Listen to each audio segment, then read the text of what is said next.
Good morning, Eastern Oregon. We're glad that you're here with us on this July the 13th, Tuesday, this AM on EOAlive, your connection to Eastern Oregon. How are you, man? Good morning. I'm good.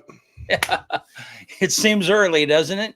It always seems early on Tuesdays and Thursdays. Yeah, and my Tuesday start I have a guys group that I meet with at 6 o'clock, and so it's like I am just exhausted. But here we are, right? I've had like 3 cups of coffee. Do you have your energy drink yet? I'm halfway down. Halfway down. Well, good. Well, hey, how was your weekend? You were busy all weekend. Yeah, I was up at EOU with first let me thank EOU on behalf of LeGrand Little League. They graciously let the Little League state tournament be held at their softball field. And it was an off year, like we were there. There was only originally 6 teams playing in this state tournament for juniors, which is 14U softball. And the one team ended up dropping out because of some issues with COVID. So we end up with a 5-team tournament, and man, Union County looked good. Wow, we were by far the best team in that tournament. It was. And the cool thing is like the head coaches I graduated with, and it's just kids of all these people that I grew up with. The assistant coach was my backup catcher. I mean, so it was cool, and it was hot, but it was also fun. If people that know me know that I'm a kid person, I love kids. And it was quick that all the little kids that were there volunteering were huddled around the announcer table because I was playing pranks on them, giving them candy. Their parents probably hate me. I was just loading them up with candy and just getting them all going. I love it. Oh, I would imagine you are a human punching bag, toy. Basically. Yeah. What? What are they? So yeah, true. Bounce house, a human bounce house. That's Yep. Yeah. It was a good weekend though. There was a lot of positive things. The umpires were really good. Union County played Warm Springs in the championship, which is, if you don't know Warm Springs, it's a little Indian school. I guess the proper term to say would be a American Indian or Native American. Yeah. But they only pull from about 2,000 people, and we're pulling from 24,000 in Union County, and they made it to the champion. They gave LeGrand a good run early, or Union County, and then they ended up busting it open later in the game and 10 running them. But it was good. It was an excellent weekend. And how old were these kids? 14. So if a kid plays up, she was probably 12, but most of them, so it's 14 and under. So you can turn 14 a certain time during the year. So most of them were 14-year-old girls, which are awkward. You know what I mean? That age, if you've had daughters that age, so have I. 14-year-old girls are pretty awkward, but one of the Union County girls actually sat and announced with me the second day after they played, and she killed it. She was hurt, and her name is Cabela. So man, of course I'm busting out all the jokes on her. She was Bass Pro Shop, she was Sportsman's Warehouse, and we were just laughing. And I looked over at her and I said, "So what happens tomorrow if when you go up to bat, I announce you as Bass Pro Shops Gregory instead of Cabela Gregory?" And she goes, "I probably laughed so hard that I wouldn't be able to hit." So I didn't do it, but it would have been really funny. Yeah. Oh, that's awesome. How does the moon cut its hair, BC? Eclipse it. I got him. We need a little stinger that says dad joke of the day. I'm gonna sneak it in at different spots of the day on YouTube. Yeah, so it was awesome this weekend. It was cool. I got to hang out with Nicole Christian, who's one of my good friends. She's the softball coach up at EOU, and her dad I've known since we were 14 years old. he was up there, and it was just a cool weekend. It was fun. It was good. We pulled a prank on BA, the equipment manager up at EOU. I told him, I was like, dude, go get me one of those real nice chairs, the padded ones, because I can't sit in these little plastic ones. I'm too big. So he gets me the chair, and Angie was up there, and I was like, hey, let's get BA, and because he was like, you got to put that chair away. We can't get it stolen. Da da da da da. So Angie texted BA, and she goes, what in the heck are you doing? Why is one of these chairs just left out with nobody around it? And he was golfing, and he came back the next day, and he goes, man, I was going to kill you. He's like, I couldn't believe that you would leave that chair out. And Angie texted him back that night and said, we were just joking with you. It's in the equipment shop. Yeah, it was pretty fun. Because those chairs ain't cheap. Those basketball ones that they line on the side of the basketball court, the padded ones with EOU, right. And those ain't cheap chairs. And that was one of the brand new ones too. And you had one of those out there. That's what you were sitting in. Yeah. Yeah, I got perk benefits. Well, I've known BA since I was 13 years old, man. I just smooth them over a little. Now, what field? Where is that field up there? Peggy Anderson Field. It's the softball field up at EOU. It's in the it would be the south west corner up there of campus. It's right off of if you go up 6th Street, it's that field that's on the left, almost when you get to Geckler. How do you get to it though? You just go up 6th Street and it's basically a gravel driveway that also leads to a couple houses. Oh, I see. Okay. Yeah. All right. So I've seen it. I just didn't know that. Yeah, that's Peggy Anderson Field, and Peggy Anderson was the athletic director and PE teacher up there for years, and so they dedicated that field to her, and when she retired or when they built the field. Yeah. So nothing. I don't even have a booty. What are you talking about? I can get my pants up. Yeah, so let's talk about the going away of your booty. How is your diet going, man? It's going good. This last week, I think it was a 2.3 pounds. Now that I've kind of plateaued, I'm keeping track of the points. Like I'm not going like half or anymore. I'm going like 2.3. Yeah. It'll, from what the doctor said, it'll restart and there'll be another draft, Yeah. Just kind of the way it works. But yeah, it's going great. Metro MD right here in LeGrand. It's right next door to us. Go to their website, get a consultation. It's free.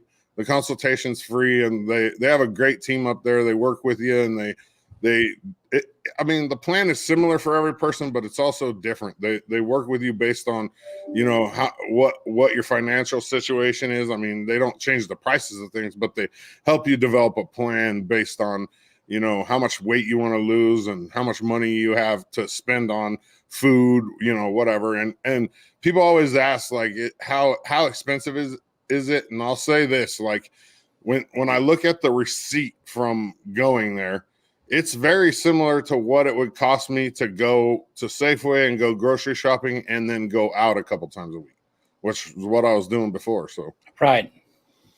Good. And you're down 40-ish? A little over 40 pounds. Yeah. Yeah. That's awesome. And how long? How long have we been at this? 3 months. Wow. Yeah. Very cool. And the goal is 95 pounds in 8 months. So, which I'm on pace. I'm actually ahead of pace right now. But like I said, as you get further into it, it gets a little bit harder to get the weight off, just because you're not losing as much water weight and you're burning more fat. Yeah. Well, it's awesome though. Good deal. Let's bang out this weather and get to our guest. Pretty it is out there today. It's gonna be a hot one again. Yeah, it's gonna be nice and hot. 95. What is filtered sun? Well, I think it has to do with the haze. Yeah, I think so. It's been a little smoky. I mean, I'm trying to what's one of those fires that is kind of the wind is blowing at this direction. So yeah, it's up north. I know my buddy Joel, who's the fire officer over in Baker for the federal he's in Glide right now. They sent him to Glide. I don't know what's going on there. There must be a fire nearby, or that's where they're taking off from, or whatever. It's kind of funny. I was, that's all right. We'll just go on. Okay, so here's today. Here's tomorrow. So, again, pretty hot. It's going to be a little hotter tomorrow. Oh, yeah, man. That's when the ACs work overtime. That's when I'm grateful that I have a 24,000 BTU air conditioner in my living room.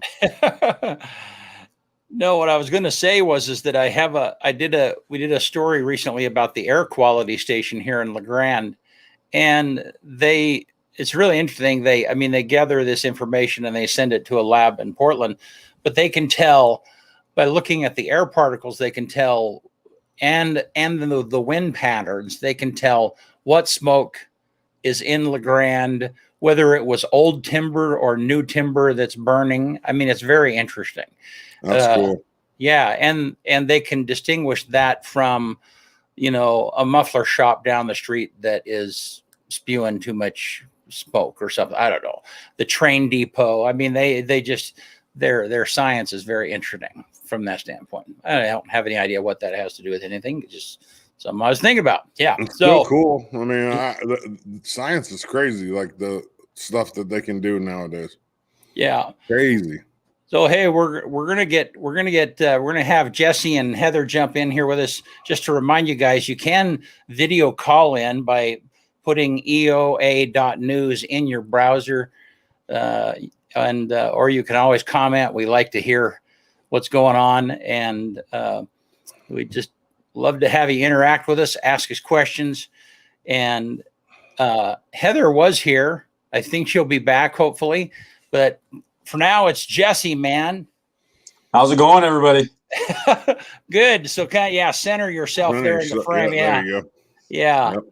We're doing good. I think your wife Heather she's in a different location. Yeah, she's in a different location, and she seemed to have lost internet this morning. So she said, "Tell you guys sorry, but she doesn't think she's going to be able to get back on."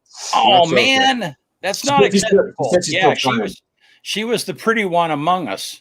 Oh, easily. Yeah. I mean, have you seen us? Okay. Yeah. So for the people that don't know, Jessy is the head soccer coach up at EOU men's, and then he's also local business owner. He owns Domino's Pizza. Is there anything else, Jessy? He's a veteran. Let's see here. He's a local boy. He grew up here in LeGrand. Went to LeGrand High School. Yeah. So and Heather, if you're listening and you can get on your phone and jump in, we'd still love to have you. So, yeah. And I wanted to talk to you guys because you just between the two of you, are involved in so many different things. You own a business. Maybe too many some days, to be fair. Yeah, I'm sure. Yeah. So you own a business. You're the soccer coach. And Heather teaches dance.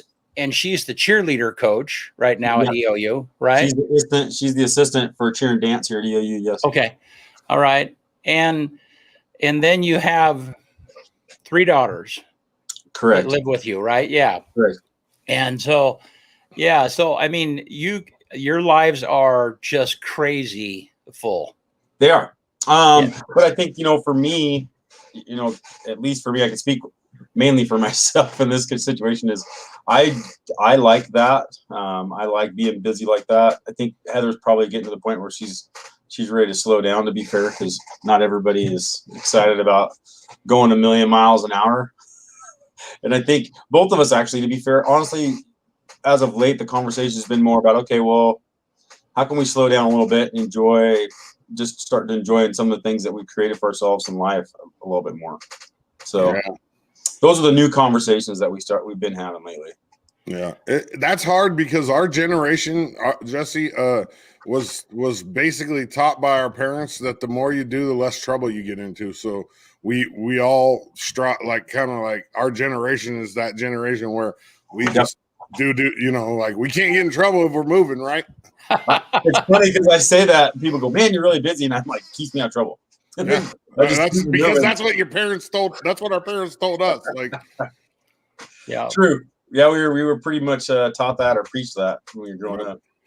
Well, we were talking a little bit before we got started here, Jessy, about you being young and being here in LeGrand. Why don't you tell us a little bit of your story and how you landed here in LeGrand? And I'm yeah.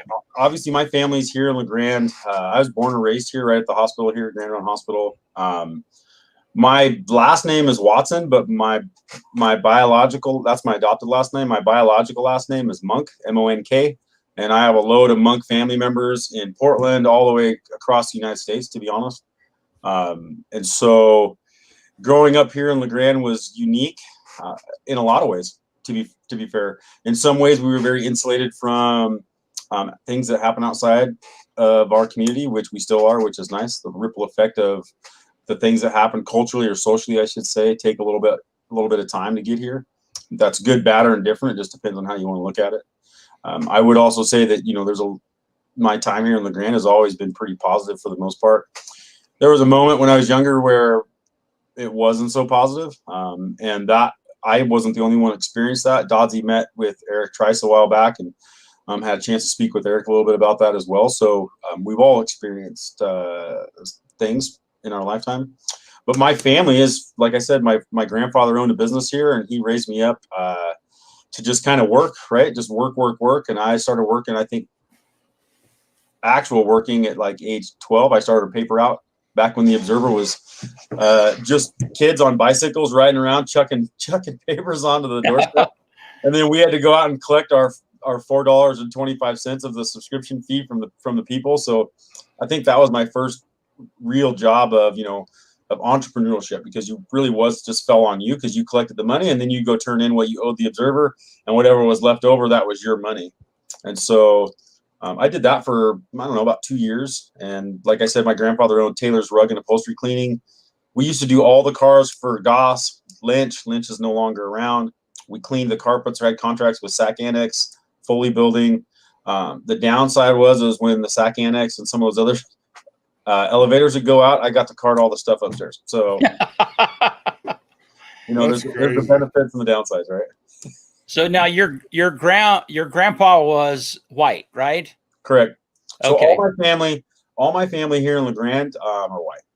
Okay. So brothers, mom, dad, everybody. Yep, everybody in LeGrand. And then if you start looking at my family in Portland, that now 99% of my family in Portland black.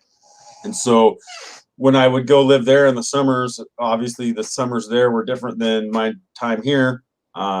I have a little bit, you think? Yeah, I have a few family members in Portland that were founding members of the Black Panther Party. So one I think is kind of a funny story is when I was younger, I'd go to Portland and I'd be there for the summers and I'd come back. Well, me and my friends had formed this little group called the Eagles, and we thought this was like our little club or whatever. So when I came back, I said, well, we're going to change our club name and we're going to change it to the Panthers. I had no clue. Like, I was young. I really didn't have any idea about all the dynamics that was going on. But I remember walking into Hughes Sports and seeing Charlie and saying, hey, we wanted to get these shirts made up. And I can distinctly remember him kind of looking at me like, are you sure? I had no understanding. I think I was 10, 11 years old, right? I had no understanding of what it was I was asking him. He made them up for us. But I do remember running around town with those things on. Me, like the only black kid, and like 3 or 4 of my white buddies, and everybody kind of looking at us like, what is wrong with these kids? That's what you were talking about, though, like insulated, because like that, like you had no idea. Like I didn't even know that they're really like, even so, until I moved to Eastern Oregon when I was 12, I didn't even know what that people were racist. I had no idea. It was like, I didn't even know that existed, because where I grew up, everybody was just, it was such a diverse area that nobody ever even thought about that. I don't think. I had no idea. And not to say anything bad about LeGrand, because LeGrand is very, very mellow, at least from the perspective of a white, person. I can't speak from the perspective of an African American or a Mexican or whatever, but from the perspective of a white person, from where I've been in the United States, LeGrand's pretty mellow. I mean, it's pretty even keel. It's not bad. It's not a bad place when it comes to that. Well, most folks, when you're talking about that, most folks in LeGrand they don't really have time to be out judging. You know what I mean? Right. So folks in our area are a little more concerned about what they've got going on. Do you know what I mean? Don't get me wrong. There's always going to be that percentage of folks that are concerned with what others have going on, whether it be from their race to other things, right? What they're doing for a job, what's your bank account look like to, I just think that, you're always going to have that contingent in society. I mean, that's not changing. Right. We can have this age old debate about racism. It's not going away. No, it's not during our time. And if it wasn't race, we as humans would find something else to be up in arms about or judge somebody based off of, well, your ears are different than my ears, or you wear black every day and I don't, so there must be something wrong with you, right? So we do it over everything: money, looks, weight. It's like almost like it's just instilled into human beings nowadays. But I think here's the other point that I guess what I would say is we see a lot of things on media today. But if you go out and spend some time talking to your neighbor or even people that you run into, 80%, I think, of what you are the information that you receive and then the opinions that you're forming, when you start talking to people outside in the community, you don't get that same information. Right. You don't get that same sort of feedback. And so what I would say to most people is be willing to have open dialogue. For me, I started doing this as kind of I don't know, maybe it wasn't the best of reasons, but I started whenever I found out someone was racist or I got the feeling of, because you can kind of tell that someone's a little uncomfortable around you. I made a point to spend time and talk with them.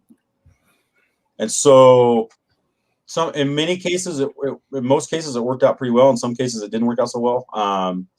But the I guess what I was getting at is if you spend a little time communicating with somebody, and they get to know you, you get to know them, then now they can actually form an educated belief of who you are versus just what you look like, what you dress like, what you're about.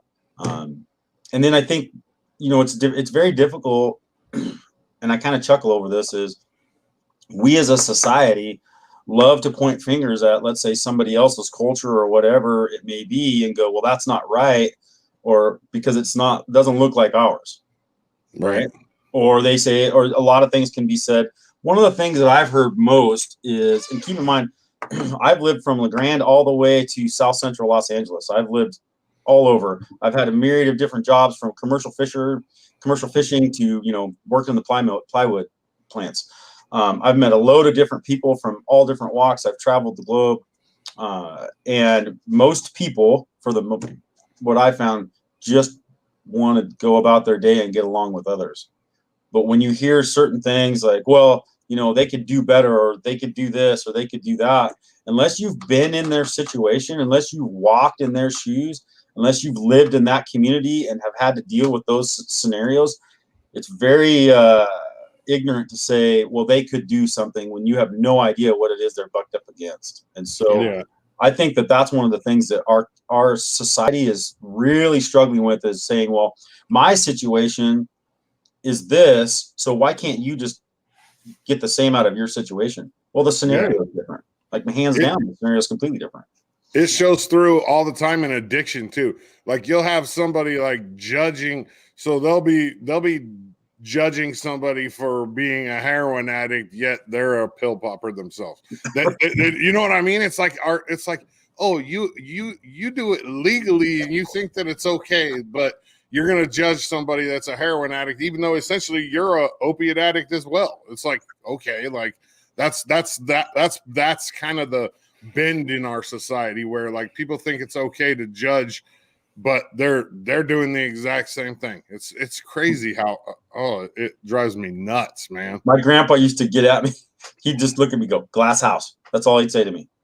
If you can keep that in mind, it's like like you live in a glass house. Like, you want to start chucking stones for real?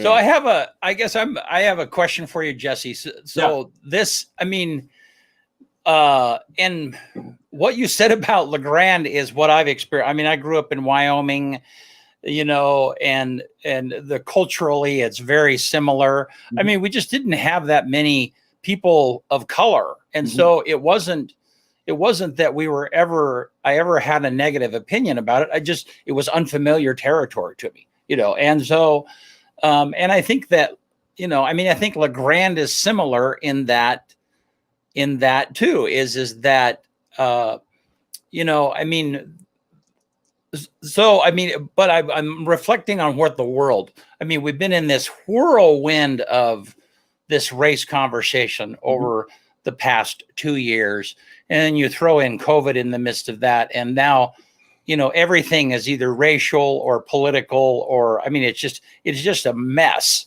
and it's funny. We're in Rotary together. I serve on the board. You're the current president right now, and that was a big part of a conversation that was going on that we had during Rotary, was because it was right in the middle of the George Floyd death and all of that stuff.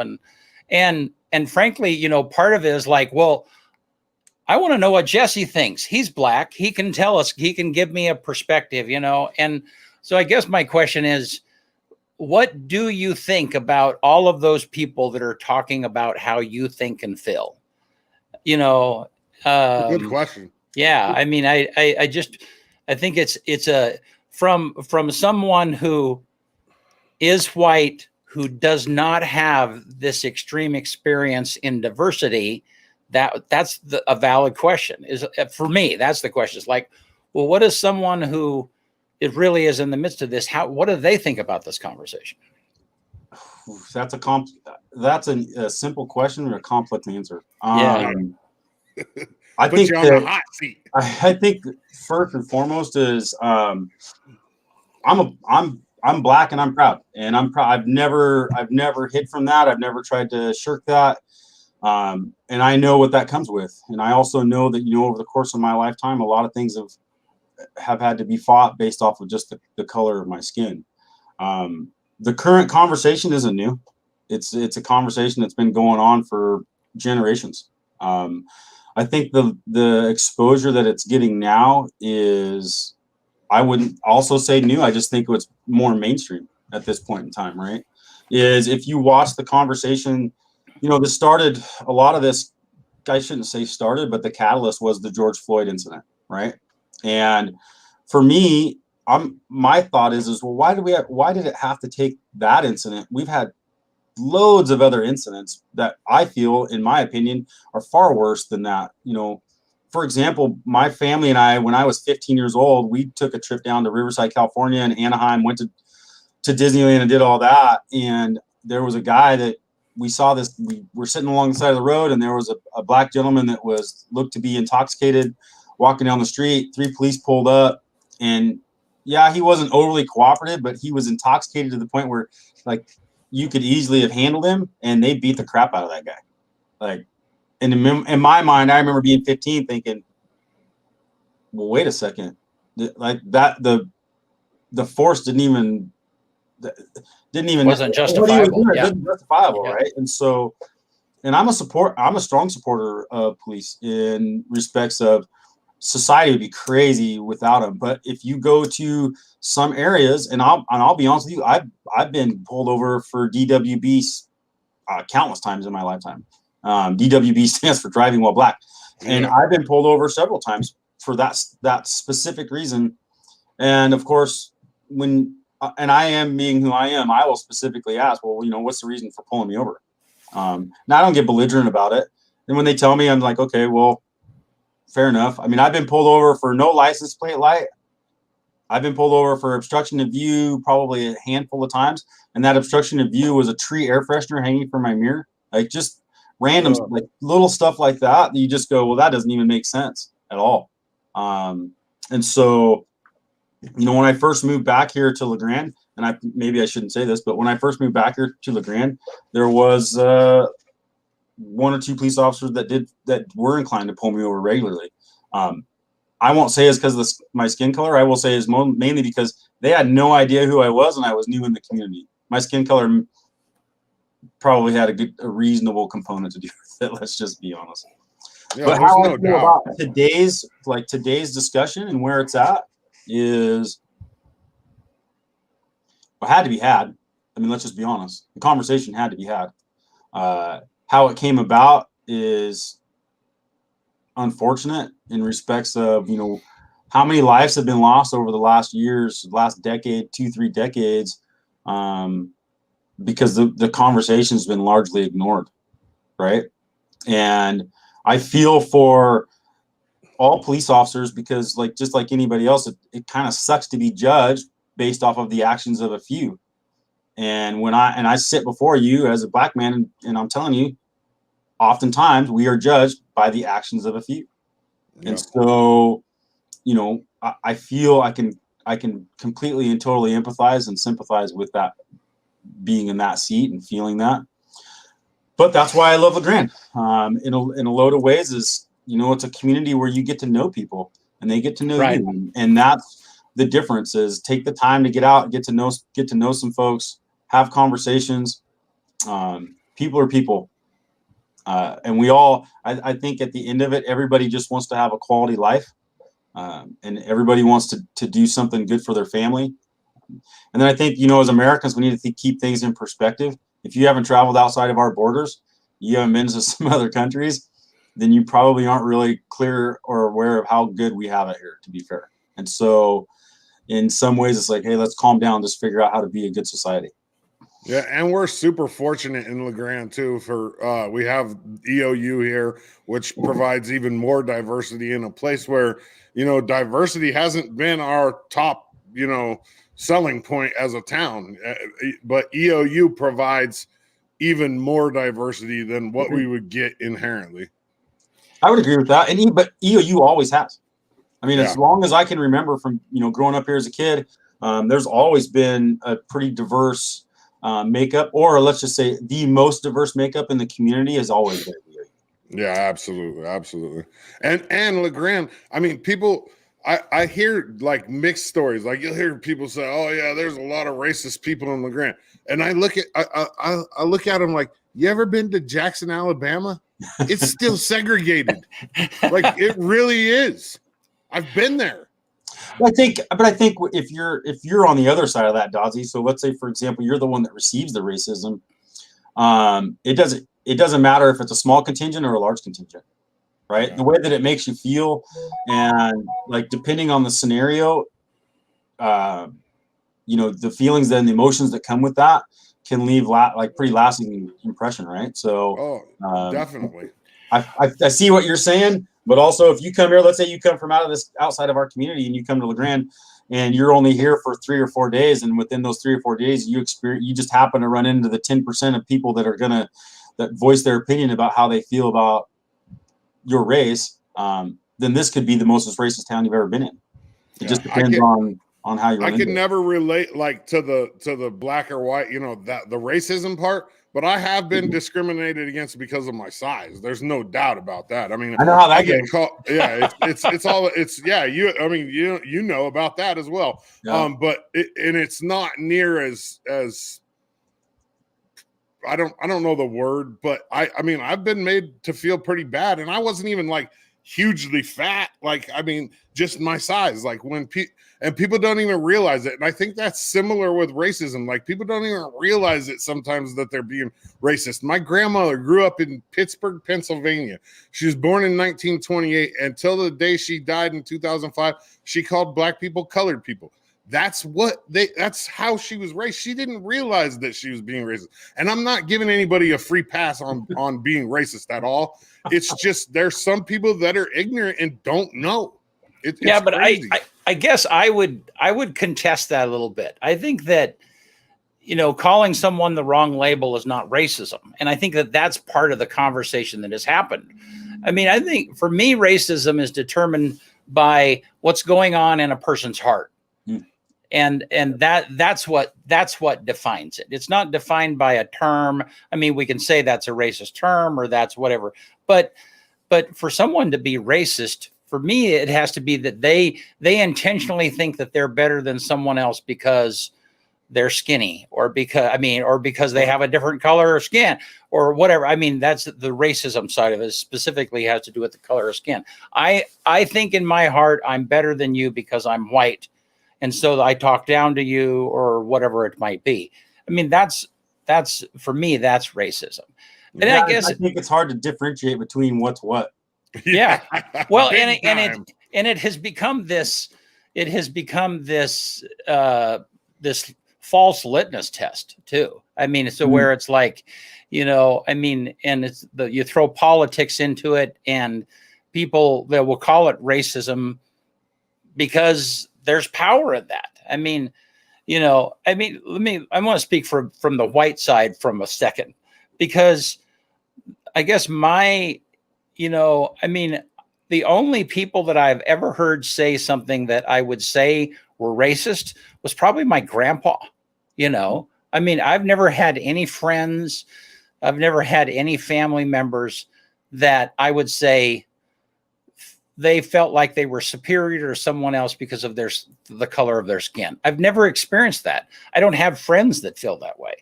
And so then if I'm in my world and I'm just sitting, I mean, I'm doing what you're saying, Jesse. I'm just like, I'm trying to put it every day together and make it better for my family, and so on and so forth. And so then if I'm just doing my thing, and all of a sudden this movement pushes in around me and says, and there is this anti-racism movement, and that is if you're not doing something actively to push against racism, then you are racist. And so it's like, wait a minute, I'm just doing my thing. I am kind and gentle and accepting of everyone that I know. My friends are that same way. They might have some closet racist thought, but I'm not aware of that. And all of a sudden, this entire movement has rebranding my world. And I mean, I guess that's where I get. And part of that is that my experience has been pretty narrow.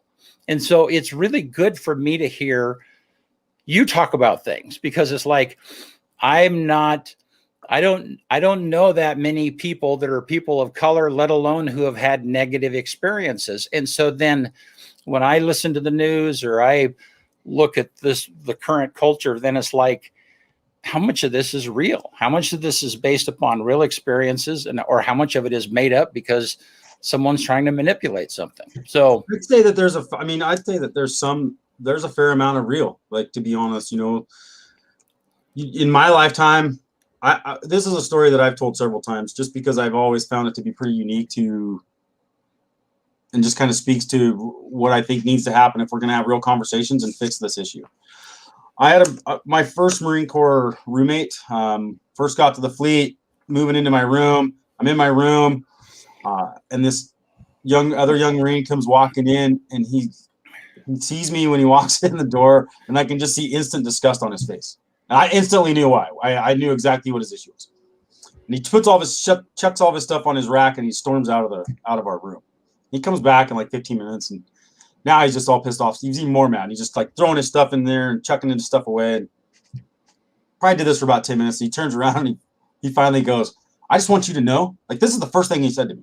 I just want you to know my whole family's in the Klan. And I was like, oh, God. In my mind, my first thought is, are we really doing this right now? And so I just looked at him, and at the time, and I just go, well, most of my family is white that I grew up with. I mean, it's just, I grew up in a white community, so I'm familiar with how this is going to go down. So for probably 4 or 5 months, we'd go back and forth. Like, some of the stuff he'd say to me, like, he told me one time, he goes, I'll cut your throat when you're asleep. I'd be like, I'll be asleep, I don't care. Right? Just the craziest, like, we just went through the craziest things. Long story short, to this day, him and I still communicate. Now, I'm not going to say, and I will say this, and I'm going to say this pretty confidently, that guy's a racist. Like, he's still a racist, and that hasn't changed. I know that over the course of time, like that 3 years that we spent together, we became friends, and it's kind of a weird friendship, I'll be honest. But the common statement that he would make is, well, and I, just bear with me. He goes, well, you're not a nigger. And I'm like, well, explain that. He goes, well, there's a difference between a black man and the N-word, right? And so there's a lot of that thought process out there. Yeah. Like there's a real thought and a real belief that there's a difference between a black man and the N-word. And I'm here to tell you there isn't. Right. There is not. There is a difference between me, who grew up in LeGrand, Oregon, culturally speaking, versus if I grew up in the inner city. It's a different culture. You learn to speak a different dialect. You learn to speak a different set of rules. It's different. In the inner city is survival at its finest. Like you are young and just trying to figure out a way to survive, like it's a third world country in some cases, depending on where you're at. People laugh and say, well, Chirac, they laugh like that's a funny saying. It's not funny if you go there. Right. And you have to live there every day. And you wake up and you feel like you're in a third world country out on your own with nobody. Like you live in the most developed country in the world and you walk outside your door and it's like a third world country. And what did you call that? Chirac? Yeah, Chicago. Chicago. Yeah. Oh, see, I had not heard Detroit's that. Similar. There's places, man, where it, back in the 90s, Watts, South Central, that whole area. And people are like, well, why do these kids join gangs? Well, because they to survive. It's that simple. So how was that for you, Jesse, when you were in LeGrand and then you'd spend the summers in Portland? Did you did you experience some of that going back and forth? 1,000%. And to be honest, Eric Valentine could contest to this. That is after a few times back and forth. So I started to really adopt that personality. And that's when I wouldn't say I got myself into trouble. Well, I did. I got myself into trouble because I got to the point where, you just weren't going to disrespect me. So it came to and I feel for what's going on in society right now is I got to the point where I started to look at most things as like discriminatory. Right. And so I started to take on that same kind of position where I was very combative and very defensive of me. Right. And right now, Black folks are just really trying to defend themselves and get to a position of equality or status. And I know that's an interesting discussion in itself, because, a lot of folks will say, well, like the common is, well, Black folks have it better in the US than they do anywhere else. So, okay. Yeah, right. I mean, I'm not saying that, and I'm just saying, okay, I see that, but to be fair, everybody in the U.S. has it better than everybody else. Every U.S. citizen is in the top 1% financially in the world. Right.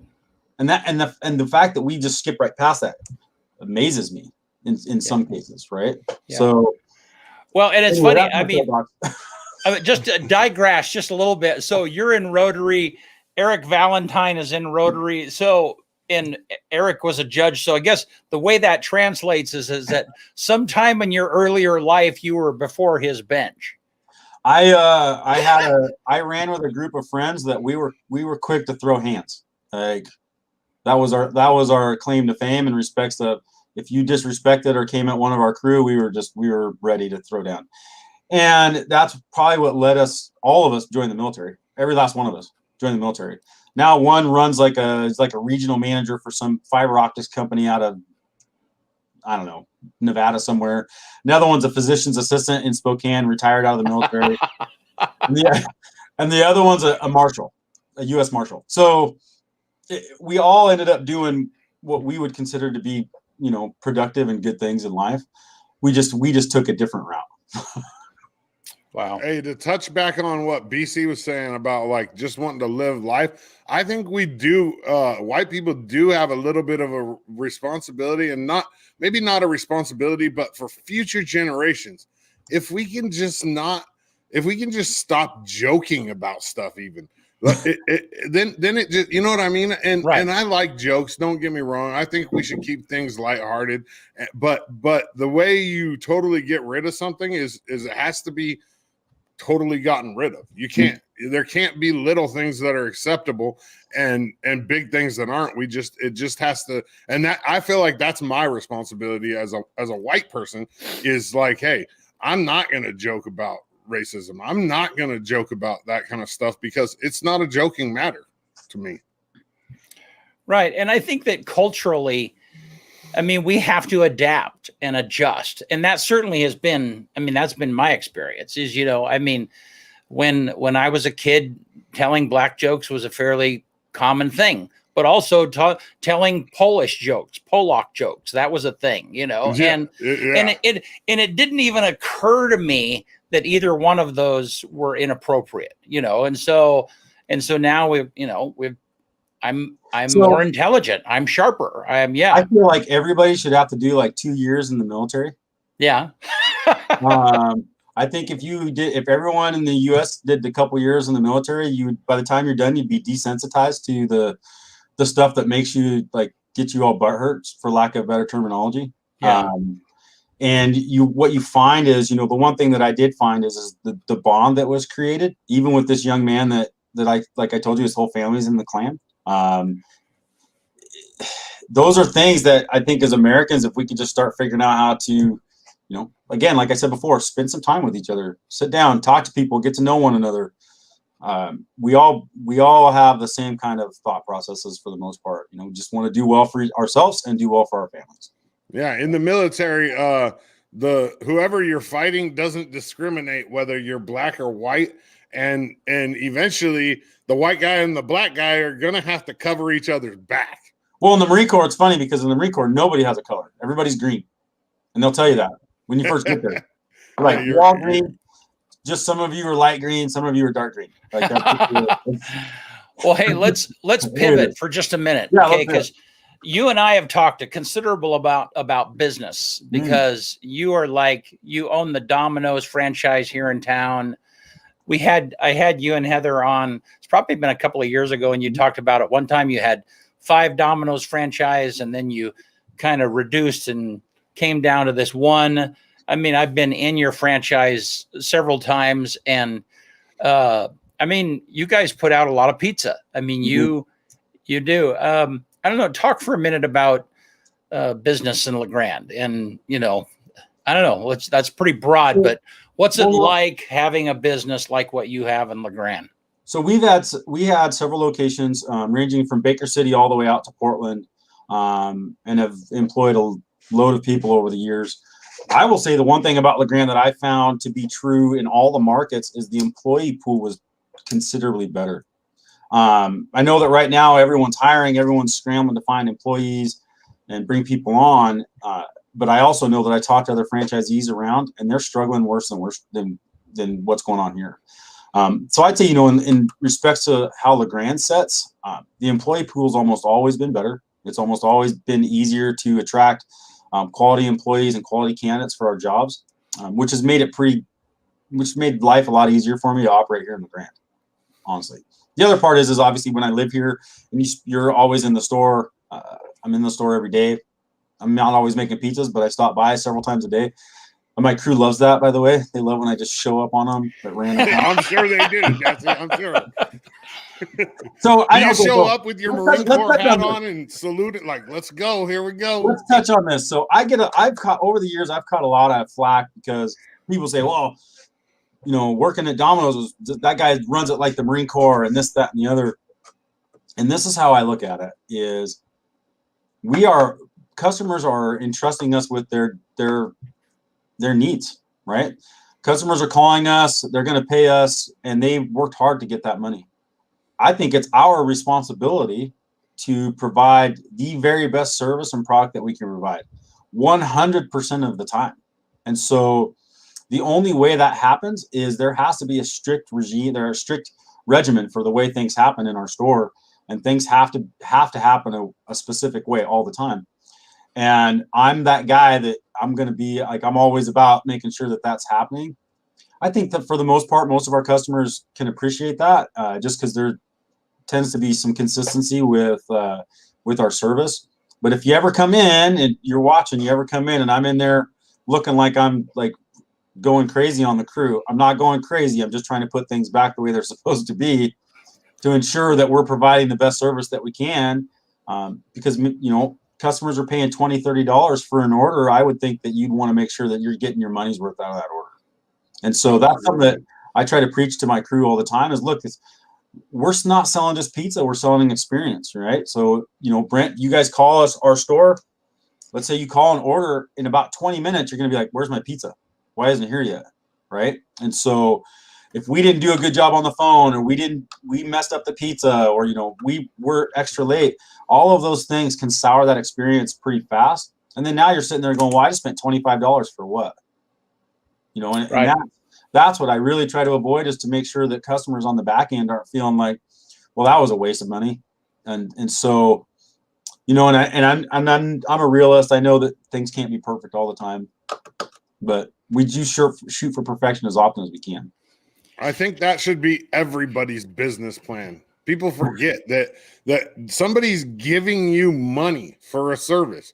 You basically, when you put your business out there, you're guaranteeing them that you're going to give them that service for X amount of dollars. Mm-hmm. So your business plans should be really simple. You give me money, I give you what I say I'm going to give you in the amount of time I say I'm going to give it to you. Yeah. Right? Calm down, Dodgy. You're making too much sense, buddy. Yeah. No, and that's true. I mean, and in our business, you can ask Kyle, one very often phrase they hear here is the client, because that's what, I mean, you can give them the world, but if it's not what they wanted, doesn't matter. Yeah. If they wanted Mars and you give them Earth, it's just as bad as giving them nothing. Well, and I have to tell you that, I mean, the National Domino's, their support, I mean, their website is phenomenal. I mean, I got pizza the other day, ordered it online. It saved my order. So, I mean, I just duplicated what I'd gotten last time. And then it starts sending me text messages. Hey, your pizza just went in the oven. Hey, I mean, I'm in a green Subaru and they're going to bring it out to me, and it was funny because I'm parked there. And then all of a sudden I get an email, or I get a text message that said, we're really sorry that your pizza is a little late, and so there's a free pizza. Well, what was funny was, I hesitate to tell you this, is I didn't know it was late at that point. So it's like, it's all automated. Wow. That's automated on that point. I know it is, but it's really well done, And it's funny because most people don't know is Domino's isn't a pizza company anymore. Really? Yeah, Domino's is actually a tech company. Huh. So if you go look at Domino's stock and you go, well, how come a pizza company's stock is $470 a share? It's not because of pizza. Right. Like, find one other restaurant that has their shares are $477 a share. Right. Like, that's tech stock share prices. And so what Domino's did years ago was they took their World Resource Center and gutted a whole floor and just turned it into a tech department. So all the tech that we have, everything that Domino's uses, we made ourselves, and then I'm pretty sure that they're selling tech out the back door. Well, bootleg tech. I think they have other companies that they use that they're right. Yeah, providing tech for other companies. Well, they sure had it dialed in for COVID. I'll tell you. Man. Oh man, I got lucky. Our business got lucky. We were just one of those business models that was built for the pandemic, right? And I feel for those that weren't able to, apply the same kind of business model. And now what we do is we've just been going and buying everything local. Like, we're shopping, we're buying extra food out, eating out. We're doing all kinds of stuff that we didn't do. We just had this discussion with the family yesterday. Like, well, we're going to go out and eat. Well, we know we can make dinner. Yeah, well, these guys were closed down for X amount of time. So, yeah. At this point now, I think that, our community's done a pretty good job of supporting the community and the business owners inside of it. So, again, one other reason why I really enjoy our community. That's one of the huge reasons why I came back here and why I love this place is because people, it's like automatic almost. Mm-hmm. People don't even you don't even have to think. I can put something on my sports show like, hey, we got a local kid that needs some help financially with his training and stuff, and boom. It's like, yeah. I love our community, like, across the board. And again, it always goes back to, well, who are you going and visiting with? Who are you talking to? how are you trying to help? All of these things matter. And none of us are perfect. I think that's the next thing to remember. None of us are perfect. So, look for opportunities to help those that need help when they need it. Absolutely. That's really it. Well, before we quit here, I want to tell you that I appreciate you and Heather. I've experienced you guys both in different worlds, doing different things. And, in the little promo that I put out yesterday, I said, power couple, Jessy and Heather Watson, or LeGrand power couple, because I think you guys you just are, I appreciate what you do, and you're injecting yourself into the community, into our local society. It makes a difference. It makes a difference in the quality of our life. And, I'm highlighting you guys, but that's kind of gets back to what it was that we were saying. And that is that if we involve ourselves in conversations with people and we invest in others, then that's what elevates all of us. That's what elevates our community and makes it good. So the question is, so what's next? I mean, you guys, what do you, without telling me too much or whatever, I mean, what do you hope to do that you're not doing? I have a dream that I've had for a long time to develop something that I'm not going to talk about because I don't want the ideal to be sold. Yeah. But for over 20 years, there's been something that I want to do in our community. So if I ever get to the point where I can make that happen, I will. And it's youth guided. I hope it's like a rec center or something for the kids. We need it so bad. It's youth guided, and it also, it just fills a lot of voids. For myself, and like I said, Dodgy, we talked about Eric Trice. There's been a load of athletes that have come through LeGrand that are top level athletes. And depending on the sport and depending on the cycle, they'll get what they need to move on to the next level. But if they miss that cycle, right? And what I mean by that is the proper parent coaches, that sort of thing. If they miss that cycle and they miss that developmental piece, they miss out. Yep. And so it would be, in essence, try to address some of that. And Eric and I have actually talked about this before too. So Eric's somewhat involved. It's just something that we both think that the community needs. And if we ever get a chance to make that work, we will.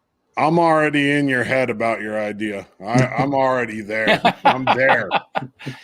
You're 100% about the cyclical nature of LeGrand. But you know what? I'll tell you, right now we're in a better spot than we've ever been when it comes to like the youth programs. Okay. But it can still be elevated. I mean, if you look at like bigger cities and even some places that are about the same size as us, there is that elevation going on, and it's a consistent elevation instead of peaks and valleys. So, Dodgy, you'll know Tanner Abel. Oh yeah, pitcher. His dad grew up here. Yep. We all played baseball together. And I'm going to tell you right now, his dad is no less the baseball player than Tanner. Like, not at all. Like, I watched his dad do stuff on the baseball field. I'm like, you got to be kidding me. Like, no one hits a ball that far, right? Like, just you remember those guys. And so the cyclic part, I think, only comes from, like I said, the parent coaches and the ability to develop these kids at a young enough age. Yep. And if you have an opportunity to get them young enough, and you can get them those fundamentals and all the technical fundamentals early enough, man. I mean, we've seen the fruits of that labor. LeGrand football is late, wrestling, baseball, like all of these things, and that's the big component to that is we are having now parents that have played at the next level or moved on are part of the coaching process for these kids at a younger age, and so. If LeGrand could ever figure out a way to harness that to where it's consistent, right? Where they're consistently getting that kind of training and that kind of tutelage. Now I'll say this, and it's not going to be very popular, but it's going to require some parents to get out of the way. You know what I mean? Yeah. Beer drinking Bob that doesn't know anything about baseball doesn't need to be coaching kids baseball. And just get those kids into the right areas and get them the training that they need. They can do a lot of good things. And it opens up a lot of doors too, like athletics, and not saying that academics doesn't, and I'm not putting academics on the back burner by any means, but athletics opens up a lot of doors for. Well, it's the networking piece. Huge. The athletic component, the sports component is legitimately the networking and relationship building. That's what you're doing. You're learning to build relationships. You're being chucked into. It's similar to the military in respects of you're just chucked into a group into this group with new people that you don't know. So you have to build these relationships, and it turns over every year, right? So now you've got to build new relationships. So you just learn how to build relationships at a younger age. So when you move on, we call it networking, but it's just not relationship building. That's all. And learning how to communicate as well, because nowadays everybody sits on here to communicate, but if you're out there on a field, you have to communicate. There's no choice. Agreed. Well, Jessy, thanks so much for jumping in with us this morning. Yeah, awesome. What a great conversation. We've had some comments say that it's the best conversation on rural racism. Well, thank you, which is awesome. Yeah. Yeah. So thanks so much for jumping in and being vulnerable and for what you and Heather do. Yeah. And let me add one more thing. I always, and I don't want to say judge, but I always judge people based on the way their kids act. And I've spent some time with Elena interviewing her, and that's their oldest daughter, who was a senior in high school on a college cheerleading team. And you guys have done very well. Well, thank you. With your kids. I'll put that on Heather. I work mostly, so Heather gets Heather's been. Don't get me wrong. Heather works a lot. Like, I will say that. But I would give her the kudos for our kids for the most part, to be honest. Well, kudos, Heather. I just show up and say, do what your mom said. And then she's like my wife in the sense of, like, she's the organizer behind the scene. That's like, if she wasn't there, things would fall apart for you. I mean, I get that. That's very clear. And that's how it is. Yeah. So thanks for pointing that out, Brent. Jeez. Yeah. No. Hey, for some reason, every time you talk about being like the organizer and going into Domino's, only thing I can think of is Major Payne, dude. Major Payne, because dude. I'm gonna get you one of those hats with a Domino's logo on it instead. Was what we should do, like a spoofy Domino's ad for you doing that. that would be so awesome. Yeah. One pizza. So here's a funny story before we go. Years ago, when I was coaching LeGrand High School, they have like their Spirit Day or whatever. So the guys were like, well, hey, coach, we want you to dress up in your military gear. We're going to put on tutus and like ballerina stuff. And so I was out there yelling at these guys. They come out pliing. Like, keep in mind, these guys, it was like Seth Pennington and those guys. Yeah. So Seth Pennington, like, guys around the community now. And I really wish we'd had a video of that. Right. Man, I wish we had a video of that. Wow. That'd be priceless. Stuff. So anyway, I appreciate you guys having me on. Now that we've managed to kick the beehive, who knows? We've made some people happy, and we probably made some people mad. Story of my life. I'm good with that. So thank you guys. I appreciate it. Yeah, we appreciate you as well, Jessy. Thank you, Jessy. Enjoy the rest of your day. See you. All right. Bye. Oh, good conversation. Excellent. Yeah. All right, let's get to my list. Yeah. And on this day in 1836, U.S. patent number 1 was issued after 9,957 unnumbered patents. The first U.S. patent was locomotive wheels. In 1923, the Hollywood sign was dedicated in the hills above Hollywood on this day.